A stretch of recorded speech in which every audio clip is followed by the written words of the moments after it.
This is Time Warner Cable's local edition. I'm Brad Pomerance. We are joined by Bernard Parks. He's a member of the Los Angeles City Council. Sir, I've known you for years, and every time we speak, you raise the red flag as it relates to the budget. Right. You feel as if the budget is a continuing problem. Even though the budget seems to be getting better in terms of deficits, we still face a problem.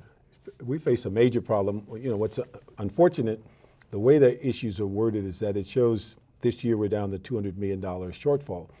And that's from $1 billion right. 5 years ago.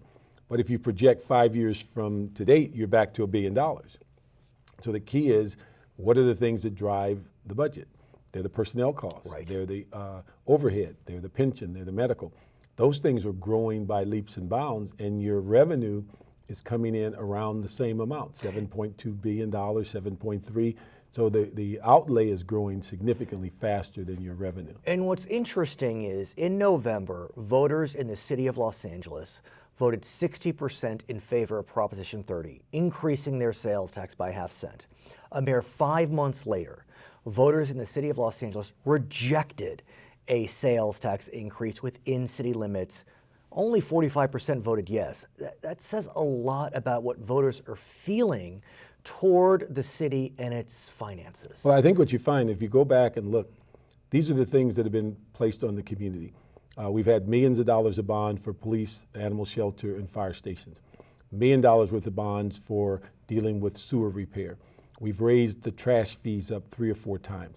Traffic tickets have gone up 3 to 5 times. DWP rates have gone up 10% for 2 years.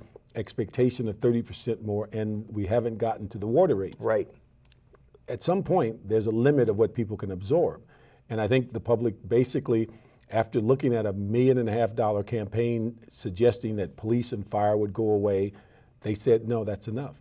And I think the issue is, on the prior election, people were more basically flexible because they believed that it was going to impact a very specific thing, which was right. education. Of course. When you talk about taxing yourself for a general fund where you have no say of what's going on, and then you know there's a shortfall in the budget and that new money could be used for the very things that you choose not to spend it on and continue the shortfall. The structural deficit is real.